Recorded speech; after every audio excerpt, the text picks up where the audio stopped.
안녕하세요. 오늘은 질문 하나로 시작해 보겠습니다. AI 코딩 도구가 정말로 생산성 10배를 올려줄 수 있을까? 여러 가지 생각이 드실 겁니다. 당연히 되지. 10배는 좀 심한데? 저희 팀도 정확히 그 사이 어딘가에 있었습니다. 오늘 저희가 드릴 건 정답이 아니라 기록입니다. 한 백엔드 서버 개발팀이 지난 10개월 동안 겪었던 여정을 보여드리려고 합니다. 그러면 그 이야기가 어디서 시작되었는지 보시죠. 시작은 저희가 아니었습니다. LI콥 전사 차원의 방향이었어요. 2026년 봄 LI콥은 미션을 와우 아워 유저스로 정하면서 세 가지 핵심 가치를 함께 내놨습니다. 그 중 하나가 바로 10배 빠르게였어요. 대표이신 이재자상과 CPO이신 신상이 직접 강조하신 가치였어요.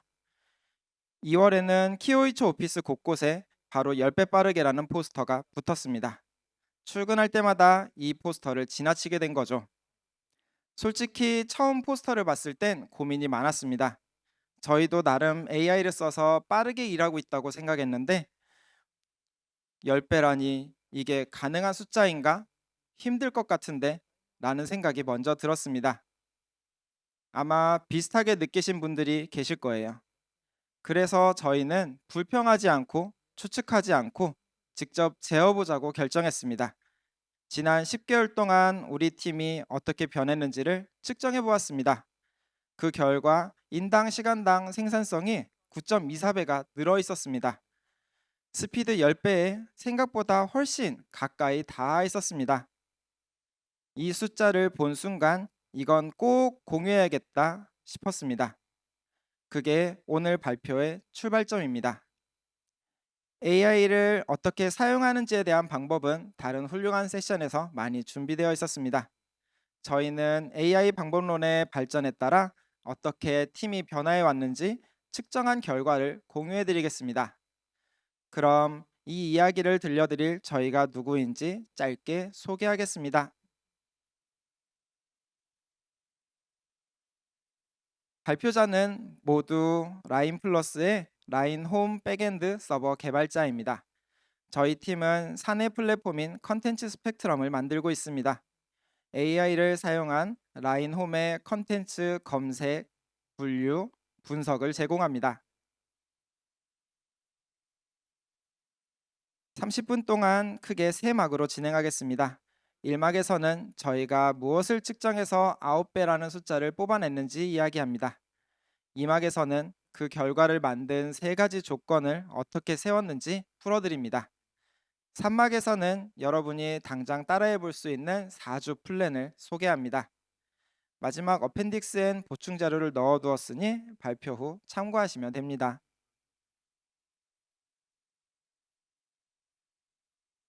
그럼 1막을 시작하겠습니다. 저희가 무엇을 측정했는가가 주제입니다.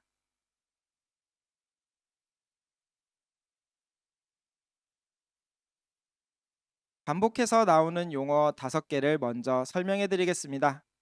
첫째가 스토리 포인트입니다. 팀의 일의 크기를 점수로 합의한 값입니다. 시간이 아니라 팀의 역량 대비 일의 상대적인 크기라는 것이 핵심입니다. 저희가 처음에는 이 스토리 포인트로 생산성 향상을 측정해 보았는데 문제가 있었습니다. 팀의 역량이 AI와 함께 계속 늘다 보니 똑같은 3점짜리 일이라도 1년 전과 지금 처리하는 일의 양이 완전히 달라졌어요. 그래서 만든 게 두 번째 용어인 WWP입니다. 스토리 포인트에 구조해 주는 영향, 코드의 양, 스펙의 복잡도, 검증의 부담을 곱해서 저희가 직접 정의한 단위입니다. 다음 장에서 설명해 드릴 일하는 5단계를 같은 잣대로 비교하려고 만들었습니다.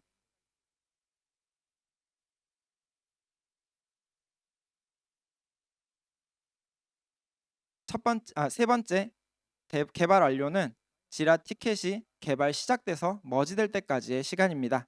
QA나 배포 일정에 독립적으로 이를 측정하려고 범위를 좁혔습니다.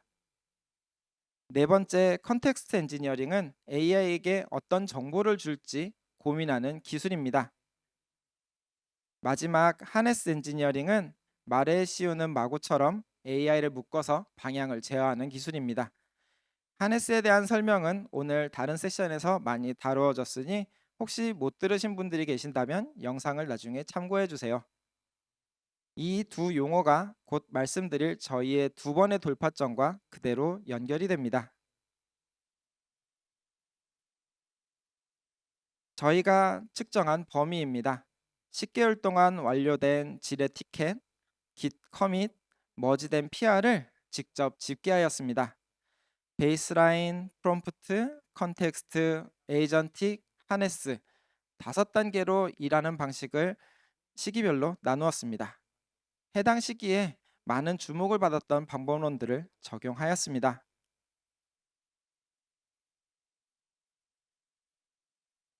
우리가 일하는 방식을 바꿔갔던 단계를 한 장에 정리했습니다. 여기서 꼭 기억하셨으면 하는 건 각 단계가 누적형이라는 점입니다. 각 단계는 이전 단계의 능력을 그대로 가지고 가면서 새로운 능력을 하나씩 얹은 구조입니다. 베이스라인은 AI 없이 직접 코딩하던 때이고요. 프롬프트 단계에서 대화형으로 한 번에 하나씩 AI에게 요청해서 코드를 고치는 능력을 붙였습니다. 컨텍스트 단계에서는 클로드.md를 비롯한 여러 문서로 프로젝트 이해 자체를 AI에게 위임할 수 있게 되었습니다. 이것이 저희의 첫 번째 돌파점입니다. 에이전틱 단계에는 자율 위임과 동시 처리를 더했어요. 그런데 자율성이 커진 만큼 검증해야 할 부담이 함께 커졌습니다. 마지막 하네스 단계에서 그 위에 검증과 관리 인프라를 얹었고 이것이 두 번째 돌파점입니다.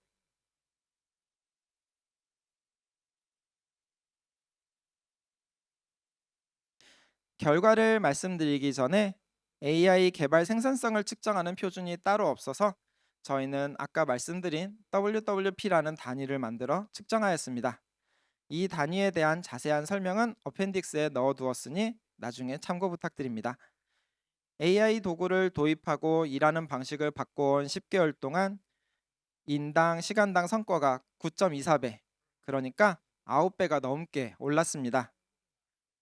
이 숫자는 세 조각으로 나누어서 보면 이해가 쉽습니다. 먼저 같은 무게의 일 한 덩어리를 처리하는 시간이 2.79배가 빨라졌습니다. 그리고 한 사람이 한 달에 처리하는 일의 양이 3.31배가 늘었습니다.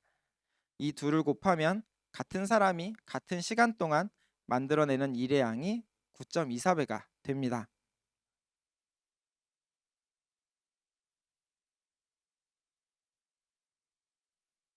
이번에는 월별 추이를 4개의 지표로 펼쳐보았습니다. 왼쪽 위에서부터 시계 방향으로 월의 커밋수, WWP의 합계, 스토리 포인트 완료 수치, 인당 처리량입니다. 차트의 배경색이 5단계를 시기별로 나누어서 보여줍니다. 네 지표가 전부 같은 방향으로 우상향한다는 것이 핵심입니다. 하지만 일하는 방식을 바꿀 때마다 무조건 좋아지기만 한 건 아니었습니다. 컨텍스트 단계에서는 AI에게 전달할 수 있는 정보가 제한적이다 보니 성과가 한동안 정체되었습니다. 에이전틱 단계에서는 동시에 처리하는 일이 너무 많아졌습니다. 그 결과 사람이 리뷰할 수 있는 범위를 넘어서서 처리량이 떨어졌습니다. 그리고 내 지표가 4월에 동시에 정점을 찍는데 이게 바로 하네스 돌파점의 효과입니다.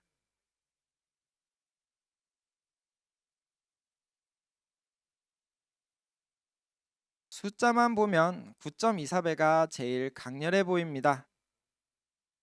하지만 저희가 진짜 가치 있다고 느낀 변화는 따로 있습니다. 팀이 다룰 수 있는 문제의 크기와 일에 정의하는 방식이 바뀐 겁니다. 도입 전에는 백엔드 서버의 단순한 작업이 중심이었고 프론트엔드는 제대로 못하고 테스트도 일부만 진행했습니다. 완료 조건도 중앙값이 한 개일 정도로 굉장히 모호했습니다. 그런데 지금은 프론트 개발자가 없는 백엔드 팀인데도 큰 도메인에 UI, 프론트엔드, 백엔드를 팀 내 모든 개발자가 처리할 수 있게 되었습니다. 그리고 AI가 만드는 모든 코드와 문서에 자동 검증이 들어갔습니다. 일의 완료 조건 중앙값도 1개에서 3개로 늘어났습니다. 무슨 일을 하는지가 명확해졌습니다. 단순히 빨라진 게 아니라 일의 정의 자체를 더 정교하게 만든 것이죠. 그럼 이 변화에 어떻게 도달했는지 지금부터 허리님이 이어받아 말씀드리겠습니다.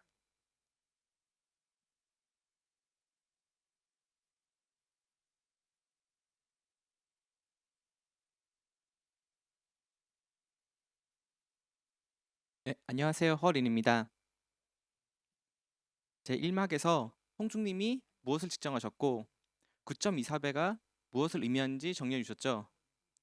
자, 그럼 이제 제일 중요한 질문으로 들어갈게요.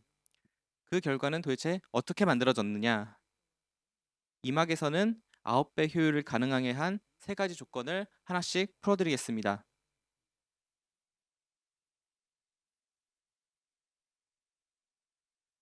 방금 약속드린 3가지 조건을 한 장에 모았습니다. 첫 번째는 컨텍스트 엔지니어링이에요. 클로닷.md와 모듈 문서, 작업 이력으로 AI에게 우리 팀과 프로젝트를 설명해준 환경입니다. 이게 첫 번째 돌파점이고 작년 11월에 일이었습니다. 둘째는 하네스 엔지니어링입니다. 훅, 검증, 스킬, 문서 이 4개의 축으로 자율 위임을 안전하게 받쳐주는 인프라입니다. 올해 3월 두 번째 돌파점이 되었습니다. 셋째는 워크 디피니션 리파이먼트 일의 정의를 정교하게 다듬은 겁니다. 요구사항과 완료 조건을 명확하게 한 것인데 완료 조건이 중앙값 기준 1개에서 3개로 늘면서 큰 도메인을 맡길 수 있게 되었습니다. 이건 두 번째 돌파점이랑 거의 동시에 자연스럽게 따라온 변화라고 볼 수 있습니다. 그럼 이 세 조건이 각각 어떻게 만들어졌는지 차례대로 보여드리겠습니다.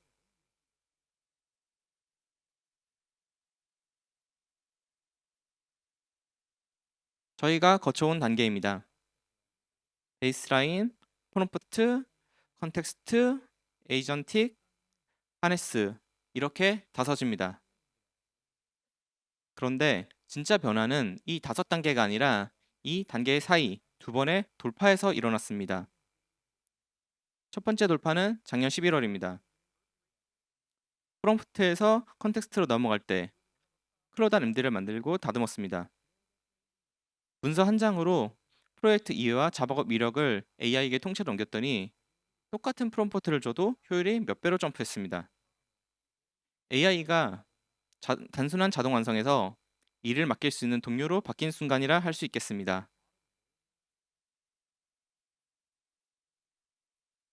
첫 번째 돌파를 위해 저희가 한 일은 의외로 단순했습니다. AI에게 우리 팀을 설명하는 문서 한 장을 만들고 작업 이력을 자동으로 남기는 명령어를 준비했습니다. 화면에 보이시는 게 작년 11월에 도입한 클로닷 MD의 일부입니다. 프로젝트 개요, 스펙트럼의 7개 모듈 구조, 코드 컨벤션, 커밋 형식 같은 걸 적어두고 AI가 매 세션마다 이걸 자동으로 읽고 시작하게 만들었습니다. 그리고 스킬로 AI의 작업 이력도 자동으로 기록하게 했어요.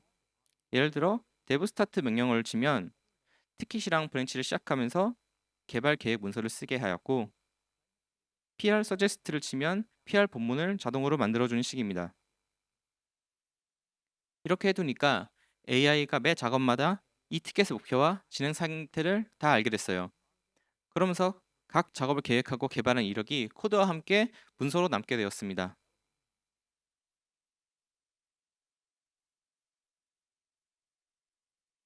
그렇게 AI가 매번 제가 설명해준 설명을 자동으로 읽게 되니 만들어내는 코드가 달라졌습니다. 티켓 처리량도 늘었고 일 처리 시간도 조금이지만 줄었고 한 달 동안 처리하는 일의 양도 살짝 늘었습니다. 그런데 흥미로운 건 코드 생산량 자체는 오히려 잠깐 줄었다는 점입니다. 34,000 라인에서 2만 라인으로 39% 정도 하락했어요. 그런데 같은 기간에 처리한 티켓은 25개에서 32개로 늘었습니다. 이게 뭘 의미하냐면 불필요한 코드가 빠지고 제대로 된 코드의 비율이 올라간 거예요. 이게 첫 번째 돌파점입니다. AI 도구가 바꾼 게 아니라 컨텍스트가 바꾼 변화예요.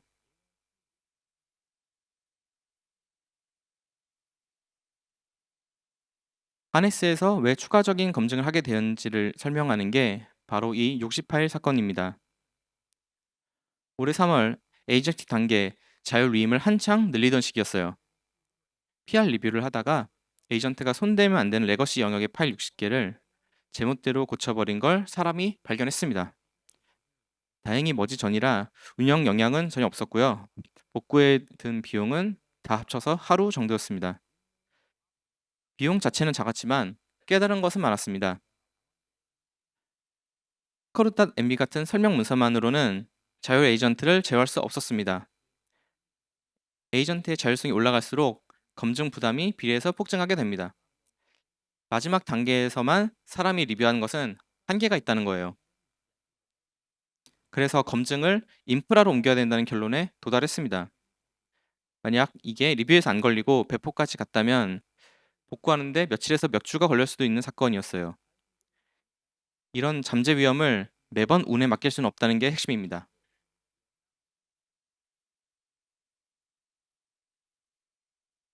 하네스가 적용되면서 두 번째 돌파점을 맞이하였습니다. 하네스 적용 후 AI의 자율성은 더 커졌는데 오히려 안전해졌습니다. 두 돌파의 공통점은 분명합니다. AI 도구를 바꾼 게 아니라 저희가 일하는 방식을 바꾼 거예요.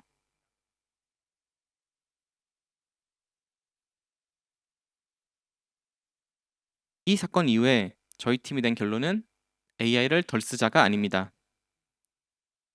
AI가 내놓는 결과를 측정하고 검증할 수 있는 구조를 만들자였습니다. 저희가, 첫, 저희가 적응한 하네스를 네 축으로 정리했는데요. 첫째, 아이덴테이션, 플래닝, 디벨롭먼트, 베리피케이션, 딜리버리, 리뷰, 릴리즈 7단계 워크플로우 단계를 나누고 진행 기록을 야멜로 남겨 자동으로 추적합니다. 사실 저희 하네스의 핵심이라고 할 수 있어요. 둘째, 진행 단계별로 코드 리뷰 에이전트, UI 검증 에이전트, 직군별 페르소나를 가진 에이전트를 여러 만들어서 스펙과 개발 결과를 상호 검토합니다. 셋째, 반복되는 작업은 스킬이나 커맨드로 표준화했습니다. 넷째, 진행 단계별로 훅을 통해 위험한 명령을 자동으로 막아주거나 계획과 결과를 검증합니다. 하네스 엔지니어링의 모든 영역을 처음부터 도입한 건 아니에요. 당장 운영에 도움이 되는 가변부터 시작했고 지금도 계속 고쳐가면서 사용하고 있습니다.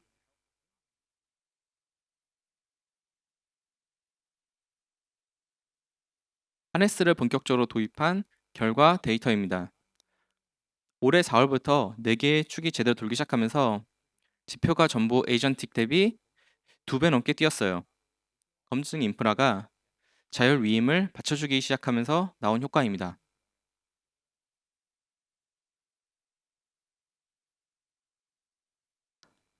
하네스의 효과 중에 가장 컸던 건 큰 작업의 처리 시간 단축입니다. 에이전틱에서 하네스로 넣으면서 큰 작업, 스토리 포인트 8점짜리 일이 3배 빨라졌습니다. 자, 그럼 왜 큰 작업일수록 효과가 클까요? 복합적인 작업일수록 검증해야 될 부담이 더 크기 때문입니다. 위원회가 사전에 스펙을 합의하고 여러 에이전트가 검증을 자동화하고 스킬로 표준화하고 후기, 안정만 역할하여 큰 작업의 검증 부담을 덜어준 결과입니다. 그럼 이제 진웅님 이어받아서 다른 팀도 따라해 볼 수 있는 4주 플랜을 보여드리겠습니다.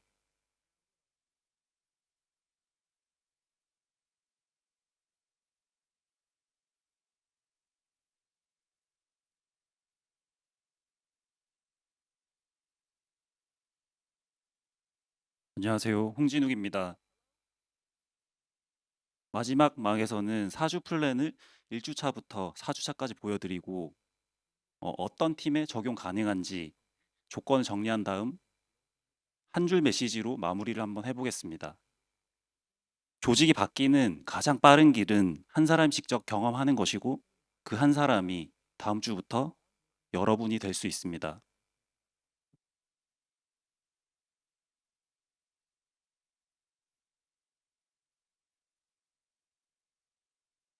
좋은 건 알겠는데 우리 팀에서 어떻게 시작하지? 지금까지 들으시면서 이런 생각이 드셨을 겁니다. 생산성 향상을 가장 빨리 체감하는 방법을 알려드려 보고 싶습니다. 지금부터 보여드릴 4주 플랜을 본인 업무에 직접 활용해 보는 겁니다. 대규모 도입이나 조직 전체를 설득하는 걸 기다리지 마시고 지금 당장 할 수 있는 가장 작은 부분부터 시작해 보시면 좋을 것 같습니다.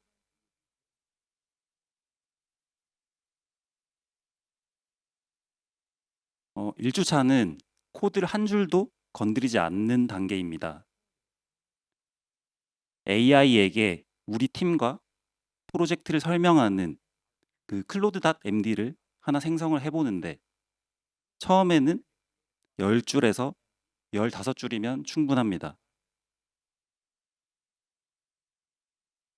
그것을 바탕으로 AI에게 이 프로젝트의 목적은 무엇인지, 이 메서드는 어디서 호출되는지 등과 같은 이런 읽기 전용 질문만 던져봅니다. 모듈 구조와 코딩 컨벤션도 같이 정리해보지만 코드는 한 줄도 고치지 않습니다. 가장 안전한 출발점이고 시간은 2~3시간이면 충분합니다.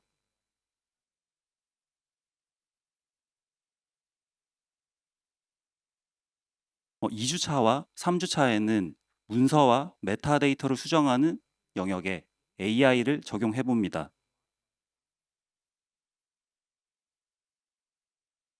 문서나 리드미를 자동으로 쓰고 커밋 메시지를 만들고 지라 코멘트를 쓰거나 티켓 상태를 바꾸거나 PR 본문을 자동으로 생성해 보는 겁니다.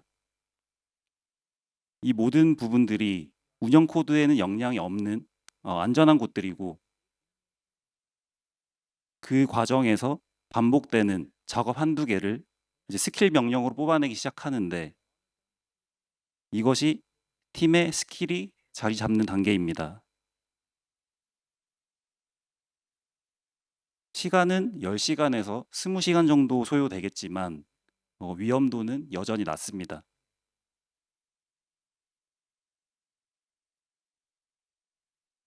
어, 4주차에는 처음으로 코드 영역으로 넓혀봅니다.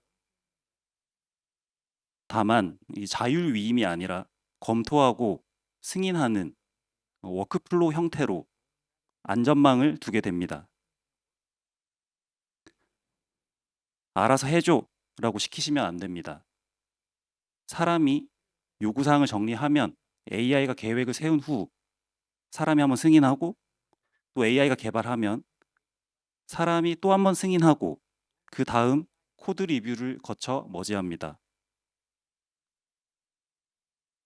사람이 통과시키는 게이트가 2번 들어가게 되면서 작은 PR 한두 건부터 시작하시면 좋습니다.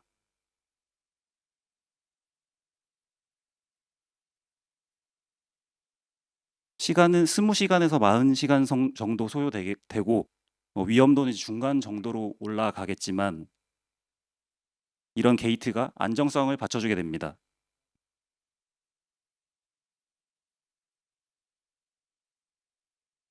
ROI를 간단히 설명드려 볼 텐데요. 자세한 내용은 어펜딕스를 참고해 주시면 좋겠습니다. 5명 팀이 6개월 기준 첫 달에 팀 전체가 인당 1.5주 정도를 투자하는 것을 가정하고 있습니다. 그러면 나머지 5개월 동안 보수적으로 2배의 효율만 잡아도 조직이 한두 명치 일을 더 할 수 있도록 성장하게 됩니다. 저희 팀은 실제 9.24배까지 도달을 했지만 이 계산에는 보수적으로 2배만 반영했습니다. 하네스나 워크플로우를 적용하여 작업을 계속하거나 혹은 중단하는 기준은 팀 특성에 맞게 조정하시면 됩니다.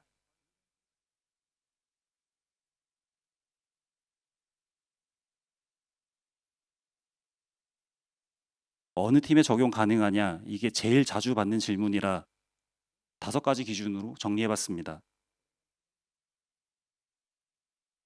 권장 조건은 2명에서 10명 규모, 프로젝트의 모듈이 여러 개로 경계가 분명하고 Git PR이나 지라 같은 티켓 워크플로우가 있고 프론티어 LLM 활용에 문제가 없고 PR 리뷰 문화가 자리 잡힌 팀이면 좋습니다. 저희 팀은 이 조건에서 순차적으로 AI 툴을 적용하고 업무 방식을 바꿔오면서 성과를 낼 수 있었습니다.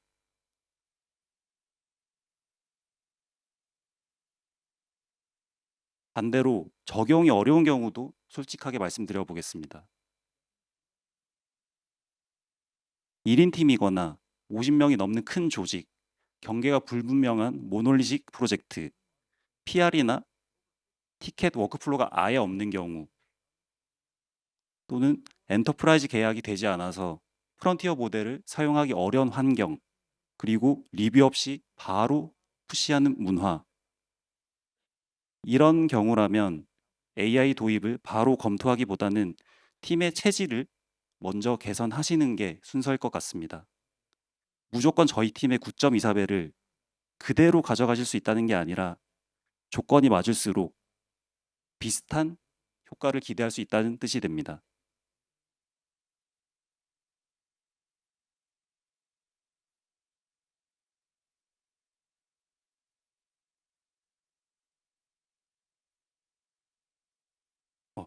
네, 홍준님께서 마지막으로 정리해 주시겠습니다.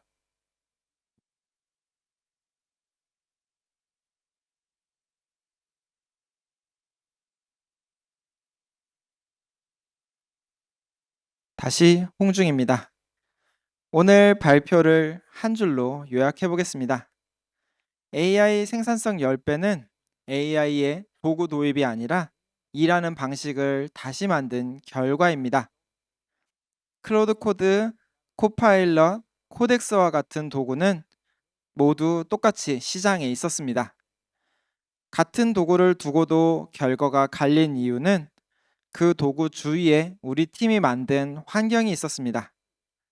클로드.md로 컨텍스트라는 환경을, 하네스를 통해 검증이라는 환경을 팀이 직접 만들고 적용하면서 생산성을 높일 수 있었습니다. 환경을 바꾸지 않으면 도구는 바뀌지 않습니다.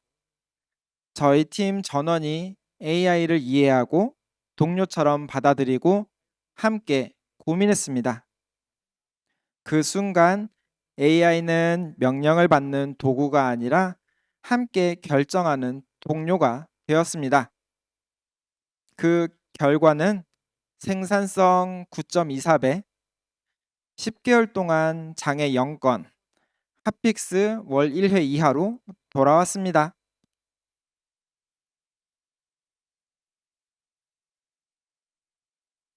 이대자상이 강조하신 말이 있습니다. AI는 도구가 아니라 팀원이다. 처음부터 AI를 넣어 일하는 방식 자체를 다시 설계해야 한다.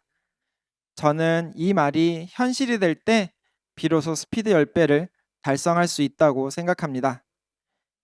AI를 팀원으로 받아들이고 일하는 방식을 처음부터 다시 설계하는 것. 그것이 전제되지 않으면 스피드 10배는 구호로만 남습니다. 우리 팀의 사례는 그 말이 한 팀에 실제로 현실이 됐을 때 무슨 일이 일어났었는지를 보여드리는 기록이었습니다.